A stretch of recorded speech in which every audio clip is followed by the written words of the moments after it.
Hello everyone, all 22 and a few film review, giving you guys the next episode of Draft Grabs, my draft class analysis series where we dive deep into all 32 classes, letting you guys know how I feel about every pick according to my big board, who's left on the board positionally, is it a team need, is it a scheme fit, we'll be getting into kind of paths for starting, as well as immediate roles if I kind of see that for the player. So if you want to learn more about the Denver Broncos class here, or any of the other 31 classes as we get through all 32 teams, make sure you're going through the channel, making sure you haven't missed any, sticking around, subscribing, whatever, so you don't miss your favorite team as we get through all 32 classes here. Like I said, we're going to be talking about the Denver Broncos today, my 16th overall class with a grade of a 3.2325. My next two classes, the 15th and the 14th overall class, have the same grade as the Broncos here. Those three classes are going to be stacked based on personal preference, just how I like their classes, since they all have the same numerical grade. Now it is a grade of a 3.2325, that numerical grade given to you guys by me, so you guys can have a more concrete feel about how I feel about every single class in these 32 classes, how they stack up, different classes with the same letter grade, how far apart are they from each other, all that good stuff. Just a little extra thing for you guys, so you guys have more to look at, so we can rank these and come back and see where I was right, where I was wrong. More about the letter grade in the analysis, but wanted to give you guys a little extra something. Now, they get a B plus for me, right on the fringe of an A minus. I really like this class. Like I said, my 16th overall class. Their class consists of Jahdae Barron, a cornerback out of Texas, RJ Harvey, a running back out of UCF, Pat Bryant, a wide receiver out of Illinois, Savion Jones, a edge out of LSU, Quay Robinson, an edge out of Alabama, Jeremy Crushaw, a punter out of Florida, and Caleb Lohner, a tight end out of Utah.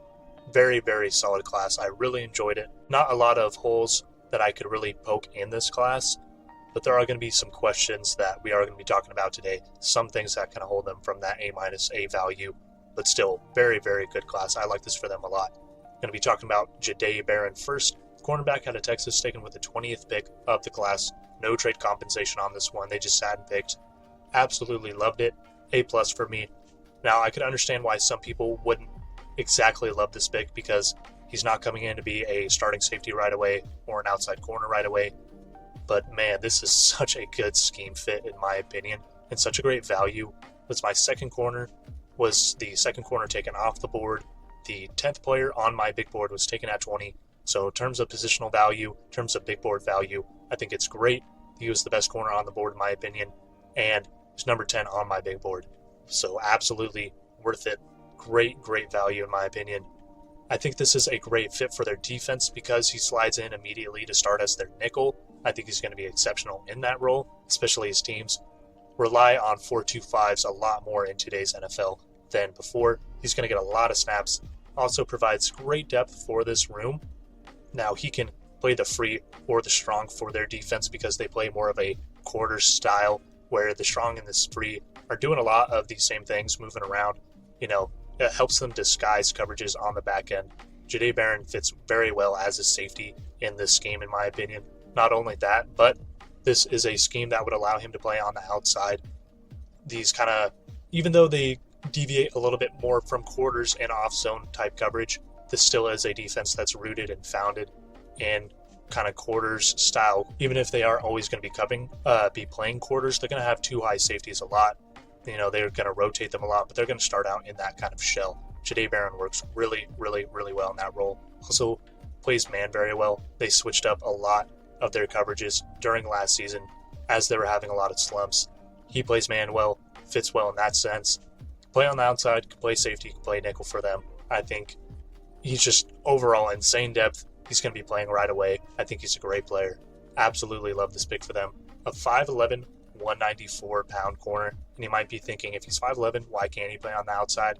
Has very short arms for that height. It's going to hurt him a lot in those press situations, but when he's playing off, I think he's great, and I think this is going to be great for him because even if he plays outside, I don't think they're going to be absolutely slotting him in to press man situations. Now, they have Riley Moss and Pat Surtain on the outside there. If one of them goes down and you're not 100% comfortable with Chris Abrams-Strain coming in, I think Jahdae Barron is absolutely great for that. When your new signings of Tolanawa Hufanga goes down or Brandon Jones goes down, he's going to immediately go back into that safety room and just be great.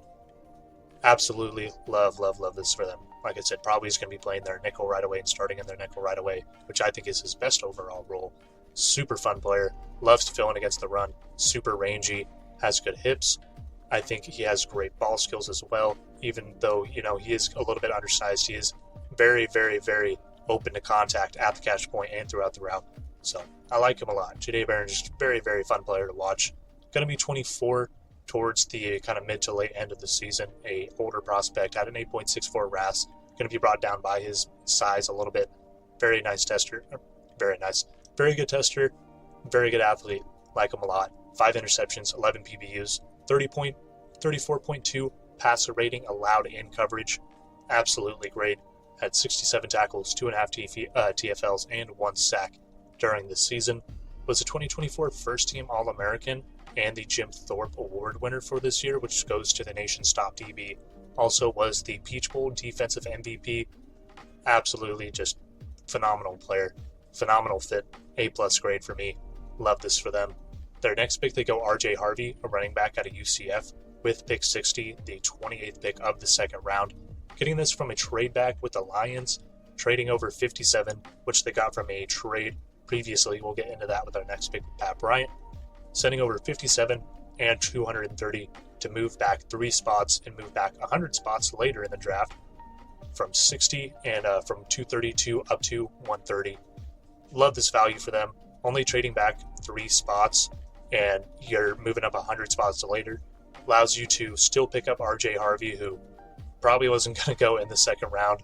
Was pretty early for me for RJ Harvey, but coming to the Broncos with Sean Payton basically just completely wipes all value out of the equation.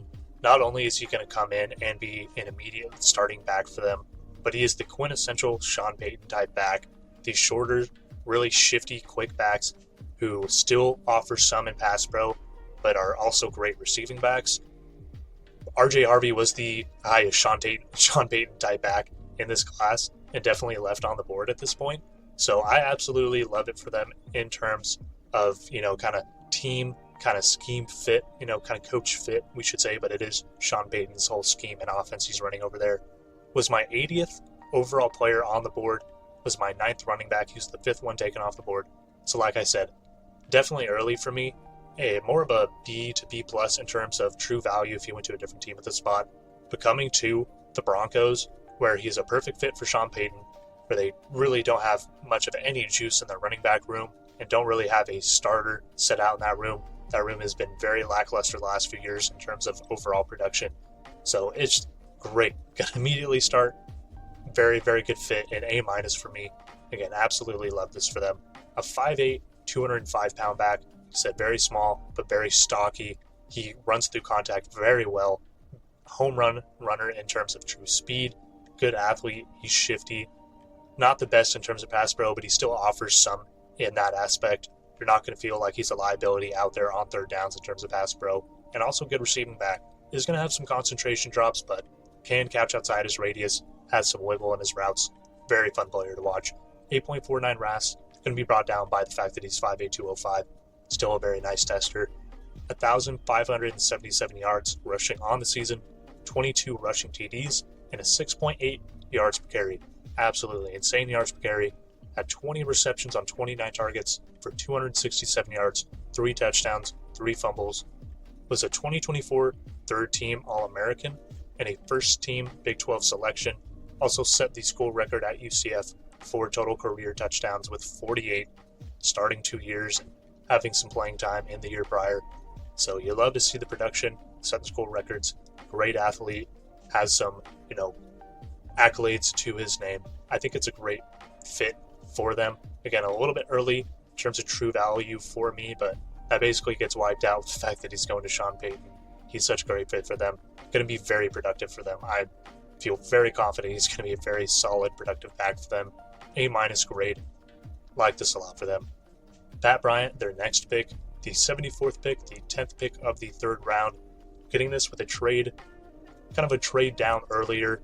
This is a resulting pick from a previous trade down, which they then traded that pick again. So we're going to be talking about it now.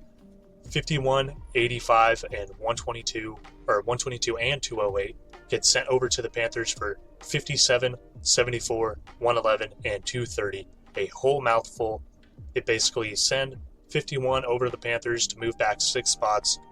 Also, in return, moving up from 85 to 74, 11 spots in the third, and then 122 to 111, 11 spots in the fourth, and then they're going to move back from the 6th to the 7th, sending over 208 for 230. So moving up in 3 and 4 to move down in 2 and from 6 to 7. Like this value for them, honestly. I don't think it's a bad trade. Allow them to kind of manufacture the board they wanted to and get some trade downs later. Had some pretty significant trade downs in this class and only ended up with 7 picks, which is pretty interesting, but we'll get into why that is later. Pat Bryant, wide receiver out of Illinois. Didn't love this pick. I'm not going to lie to you. Didn't love this pick at all. A B for me. Now, I like Pat Bryant. He was my 14th wide receiver, the 11th one taken off the board. So, in terms of positional value, it's not terrible. It's not great. But he is my 106th player on my big board. I didn't think this was very early for him. I thought he was more of a late third, maybe a 4th round type of guy. Getting him this high, didn't love the value. Also, considering who they have in their room, I think he's extremely redundant to what Cortland Sutton does. I wanted them to get more of a burning Z. You look at who's left on the board. Jalen Noel would have been absolutely phenomenal for this team. I would have loved that for them. Jalen Royals, who went in the 4th, I think would have been great for them. Even if you're trying to look for more of a X-type, I would have liked Alec Ayomanor as someone who could actually separate vertically a little bit better than Pat Bryant can. I just don't love the value, and I don't love the fit. I think he is more redundant to that X receiver type role. He is more of a medium, kind of intermediate separator, not a true deep separator, not a super quick short area separator. Has very nice hands, knows how to use physicality throughout his routes. Very solid player overall. I just think his role is extremely limited, and I don't think they needed more X receivers in this room. Now, Devon Vele is more of a big slot type, but he is kind of more closer to Pat Bryant than he is to somebody else. So I feel like, adding another receiver in that room that is kind of that type just isn't great.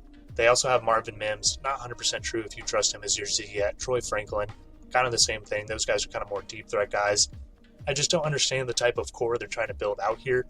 Now, in the Texans video we talked about a couple videos ago, they took Jaden Higgins while they had Nico Collins, who I thought was a little bit redundant. But Jaden Higgins is much more of a versatile player than Pat Bryant, in my opinion, where I feel like you can move those guys around a lot more. Nico Collins can play on the outside in the slot, can separate kind of 2 to 3 tiers well. Jaden Higgins, I think, is a 3-tier separator, can play the outside and the inside, but also kind of more molded to that X-type build. Pat Bryant, I don't know if he's going to be a great slot guy. I don't really trust him in a Z role either, so kind of interesting to me. Didn't love it. 6'2", 204-pound receiver. He's a big guy on the outside. Going to be 23 during the middle of the season. 7.08 RAS. Not a great tester. Not a great athlete. But he still shows flashes of separation. He's very nice physically throughout his route. Great hands. Flashes some nuance for his lack of athleticism, which definitely helps him separate. He is more of a nuanced receiver than some of the receivers we've already seen go off the board. But the lack of athleticism definitely hurts his ceiling and his ability to separate against NFL level talent. Had 54 receptions on 78 targets, 984 yards, 10 touchdowns, 18.2 yards per catch, which is pretty great, and only 1 drop on that many targets, which is exceptional. 2024 second team Big 12 selection, also tied his school record for receiving touchdowns in this last season with 10. Was a 3-year starter at Illinois too, so very storied receiver, nice production, good size. A little bit lacking in the athleticism department, but very solid player. Again, I gave it a B. I don't hate the pick, just don't necessarily agree with the value or the fit for them, but a very solid player. I think he's going to have some good production for them. I think he's going to have a lot of snaps. Don't really know where he fits on the field, whether they try to put him in that Z role or they roll with 3 big guys with, Devon Vele and Cortland Sutton and Pat Bryant. Very interesting how they're going to kind of fill out that rotation. Even if I don't see where he is rotating, I do think he is going to rotate early and often. He is a very good receiver. Their next pick, they go Savion Jones and edge at LSU with the 101st pick, the 37th pick of the 3rd round. Getting this pick as part of a trade up trading up this time with the Eagles, setting over 111, the pick that they got from the kind of previous trade down that resulted in them getting Pat Bryant, 130, 191, over for 101 and 134. Now, I like this trade up for them a lot. I really thought they should have gone after edge. I don't mind trading up this many picks to move up, especially because you get 130 back, 134 back as well. I think this was a very good trade up for them. Picking Savion Jones with this pick, absolutely exceptional. I thought they should have gone edge, somewhere in this class, hopefully earlier than later. Their top needs for me were definitely getting a running back for that room, IDL, and wide receiver / edge. So getting an edge at this spot I think is great for them, especially one that I think is going to get a lot of playing time for them this year, and one that has a ton of upside. I absolutely love Savion Jones. I was a Savion Jones truther. Was number 64 on my big board, my 13th overall edge. He was the 16th one taken off the board. He's taken at 101. So in terms of positional and big board value, absolutely phenomenal in my opinion. I think he's going to a great team that needs edges. They have Jonathan Cooper, they have Nick Benito, they have Jonah Ellis that they took last year. Outside of that, not a whole lot going on in that room, not a whole lot to kind of hang your hat on or move the needle for you. Savion Jones, 6'5", 280 pounds, all the length, all the size in the world, 9.2 RAS. You see it on tape. This man's get off is exceptional, has insanely powerful hands, and an NFL level bull rush. Now he is very raw in terms of his plan, in terms of his counter moves, in terms of winning around the edge consistently, in terms of seeing the run game and being a consistent run fill type player. But he has all the upside to be a 3-down edge and be a really good one. 6'5", 280, good tester, good athleticism. He's got it all there. Just got to hit it. More of a project type guy, but man, the flashes are beautiful on Savion Jones. If they can get him to reach his potential, like I said, probably can be their number one edge rusher. Absolutely love the value for them. A+ for me. Love this pick. Going to be 22 throughout the season. 4.5 sacks, 8 hurries, 7.5 TFLs, 40 tackles, 2 PBUs, and a forced fumble on the season. Was a 2-year starter for LSU. A little bit raw, not a ton of production, not a lot of accolades, really no accolades, but a very, very fun, full-length, athletic edge. Super, super fun player, man. I love this pick for them. Again, an A+.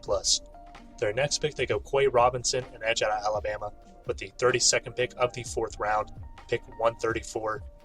Again, getting this trade from the Eagles, trading up for 101, trading up for 101 and 134, sending over 111, 130, and 191 to do it. I like this for them. Not an I love it pick, but I like it. Again, as we get into these day 3 grades, they're going to be graded on a different scale. As day 3 picks are graded a little bit more lax. Day 1 and 2 grades are a little bit more weighted. As teams kind of vision and path for picking players on day 1 and 2 is different from day 3. My time at the Scouting Academy has taught me a lot about how these teams kind of value boards, where they try to go in different rounds, and kind of what kind of roles or molds or projections they're kind of get in each round. Day 3, a lot more projection based, a lot more filling in roles of positions, not just positions, whether it be a deep threat wide receiver for a room that lacks a lot of speed, or a interior defensive line unit that was really sloppy against the run, and they just get some really, really big meat cloggers. You didn't have a lot of juice on your edge room, and you get a souped up pass rusher that might not help you on early downs, that kind of stuff. So a lot more lax grading scale, going to be based on I love it, I like it, I see the vision, or I don't get it. Doesn't mean you can't reach, doesn't mean that picks might not make sense for who's on your team. Maybe you're taking a guy that might not make your roster earlier than he had to, that kind of stuff. Now, if you want more of a concrete description on all of those, different kind of grades for day 3, it's going to be down in the description, as well as kind of information on anything else you might have a question about that you're seeing on your board. All of that's going to be down in the description. If it's not, come scream at me, but should be there. Now, Quay Robinson, again, I like a pick. They did just double up on edge, but I do like them doing it. I thought they needed more of a Sam guy in their room, as well as a true rusher. Jonathan Cooper, more of a true Sam guy, but Nick Benito, definitely not that. Savion Jones, definitely not that. Jonah Ellis, don't know if you truly trust him to be your next up as the Sam. Not 100% sure about that yet. Quay Robinson, true Sam linebacker, man. Super sound edge rusher out of Alabama at 6'4", 243. He's got some decent length. Not the biggest guy, but like I said, more of a Sam, kind of strong, flex to off ball, drop into space type of linebacker. I really like this for them. Going to be 24 throughout the season. Didn't qualify for a RAS if he didn't have enough testing measurables. Didn't have a full season this season due to injury. This was his first year off the reserves too. A lot of edges fly out of Alabama. You just think about recently with Will Anderson, Dallas Turner, and the list goes on and on and on and on and on. And for every year, even for, middle round guys, they just produce edges every single year. So this is his first year off of the reserves. Had a decent production in those 9 games with 4 sacks, 6 hurries, 7 TFLs, 23 tackles, and 1 forced fumble. Again, I like it. I think he makes the roster very, very soundly. I think this is good value for Quay Robinson. I valued him as more of a 4th to 5th round type guy. Getting him at the very back end of the 4th, I think, is very solid. You're getting this pick as part of a trade up, just getting extra value back from a trade up. So I like that. Very solid pick. I think he's going to get a decent amount of snaps this year. Might not get a ton of snaps this year, but a decent amount. Should rotate in as maybe their 4th or 5th edge. I don't expect him to win the edge 3 job over a Savion Jones or a Jonah Ellis. I think Savion Jones competes very strongly for that edge 3 job. Maybe edge 4. But Quay Robinson probably going to be more about edge 4 or 5. Going to be filling in on that backup Sam role. Probably their Sam of the future, and I like that for them because I think he could potentially do that for them. Very, very solid player. Again, I like it. Their next pick, they go Jeremy Crawshaw, a punter out of Florida with the 40th pick of the 6th round, pick 216. Getting this from a trade down with the Texans, sending over pick 197 for 216 and 241. I really like that for them. You're only moving back 19 spots, getting an extra pick in the 7th. Not bad for me. Now, you might be thinking, this is a little bit early for a punter. This was the only punter taken off the board, but at the same time, there's no guarantees in the 7th round that any kicker or punter won't be taken off the board. You got this with a very, very, very back end of this very, very back end of the 6th round pick. Sorry. So I like it for them. If you wait till 25 in the 7th, he's probably not going to be there. A 6'4", 198-pound punter, going to be 24 throughout the season. It was very, very difficult trying to find this guy's age for some reason. Had 45.7 yards average per punt. It's very, very nice. A long of 62, which is pretty solid, and 25 punts inside the 25. Or, sorry, not inside the 25. 25 punts inside the 20, which is even better. 25 of his 59 total punts. A very good punter. Was probably going to be, one of, if not the only punter taken off the board. Wouldn't be surprised if he was the second one taken off the board. But I did expect this guy to get drafted. Did kick at All Kick or All Pro Kick Australia, where they sent out a ton of dudes that end up winning Ray Guy awards or end up in the league. So it made sense that someone with this storied of a punting career, having 4 years punting at Florida, would definitely end up getting drafted, even if it's in the 6th or 7th round. Was the number 1 recruit coming out of Australia in 2020, which I don't know how many Australian recruits come out every year, so don't know how much of a flex that is, but he was the number 1 recruit in Australia, so that's some. Was a freshman, all SEC selection, set his school records 4 yards per punt in 2023 with 48.9. That is a huge average. Had a lot of punts inside the 20. If anyone was probably going to get drafted as a punter, it was going to be this guy. So I can't hate it, especially because he's going to the Broncos where they need a punter. They don't have a starting punter right now. So he immediately slides in as their starting punter. Absolutely like that. Getting a starter in the back end of the 6th, no matter the position, good value for me. Their next pick, they go Caleb Lohner, a tight end out of Utah, with the 241st pick, the 25th pick of the 7th round. Again, getting this from the trade down with the Texans, where they sent 197 over for 216 and 241. Very, very interesting selection. A 4 or 5 year basketball player, 4 or 5 year basketball player at Utah, was a full-time basketball player. Kind of football was a secondary sport, but he's transitioning into football as a tight end. We have seen this transition, be successful for certain guys in the past. Isn't great for everyone, but we have seen very successful transitions from the kind of college basketball scene to tight end. This is a 6'7", 256-pound tight end, so he's got all the length in the world, measured at an 8.83 RAS score, so very athletic as well. Only had 4 receptions on 9 targets for 54 yards and 4 touchdowns, so the production is definitely not there. Only had 57 career snaps at Utah, but man, 4 receptions for 4 touchdowns, that's 100%. That's all I'm saying, that's 100%. So he's got all the length in the world. He's got good athleticism for testing at an 8.83 at tight end. It's got to be very nice. All of his catches went for touchdowns, even though he didn't have a lot. You think his best football is ahead of him. This is a guy with all the projection in the world. You're taking him at the very, very back end of the 7th. The 2 tight ends that got drafted after him, I can't really make a huge argument over, except for the fact that they were full-time football players. But if you're going to take a swing on this type of guy and you want to make sure he comes to your team and not a different team, this is where you take it. If he goes on your practice squad, he's probably not going to get ripped off your practice squad, so I don't hate it. Their tight end room, even though they have Evan Ingram, they have Adam Troutman, they don't really have a tight end 3, so I think he has a real chance to flash in camp and cement a job as a tight end 3. Not 100% sure if he does that because he only has 57 career snaps, but like I said, all the length, all the athleticism. They don't have a ton of bodies that are kind of surefire locks for tight end 3 in that room. So I like it. If you're going to take a swing on this type of guy, I feel comfortable doing it in the back end of the 7th, especially after they hit all their positions of need immediately. Got good role players, got good starters. Take a chance in the back end of the 7th on a guy like this on a thinner tight end room. I like it a lot. If he hits the ceiling, this could be a very nice tight end for you.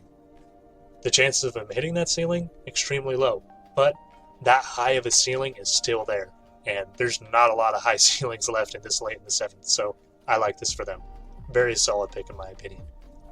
A very good class overall. This was the Denver Broncos class. Again, a 3.2325 numerical grade, a B+, getting right at the edge of an A-, just barely almost there. Jahdae Barron, I think, is an exceptional pick. I think he immediately is their nickel, and he provides depth at corner and safety for them in that scheme. Think that's great for them. RJ Harvey, a little bit early in terms of true value, but quintessential Sean Payton running back, so absolutely love it for them. I think he's going to be very, very productive. Pat Bryant, didn't necessarily love this one a whole lot. I think he's very redundant to Courtland Sutton's scheme, or kind of fit in that receiver room.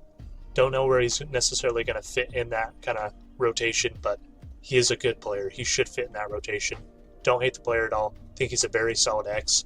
In a class where there's not a lot of X's, he was my second best X left on the board. Just didn't really want them going after an X in this class. Pat Bryant, A+ for me. Savion Jones, A+ for me. Super good value. Love this for them. They needed edge. He has all the upside in the world, all the length in the world, all the power. This guy, if he hits his ceiling, exceptional value for them. Quay Robinson, they needed more Sam depth. He is great Sam depth, probably the best true Sam linebacker depth at this spot. So I like it a lot for them. Not and I love it, and I like it. Jeremy Crawshaw, punter in the 6th. You might question a punter in the 6th, especially since he was the only one off the board, but there's no guarantee he's going to be there in the 7th, and he's going to be their starting punter, so I like this pick for them. And then Caleb Lohner, all the upside in the world as a kind of athletic, super lengthy tight end coming from the basketball world. Will he ever become a productive player or a solid tight end? Don't know, but he's got the length, he's got the athleticism to do it. Teams definitely like to go after multi-sport background type guys. They definitely like guys that go football first and have multi-sport backgrounds, but multi-sport backgrounds are great in football. They help you translate your knowledge to the game in ways that you might not understand if you hadn't played a different sport. Allows you to transition certain kind of aspects or body movements that you know from that game over to the NFL. Just more tools to your overall repertoire. So I like it for them. Again, a very solid class, a B+. If you enjoyed, I really hope you did. Stick around for more. We're going to have a lot more videos coming out.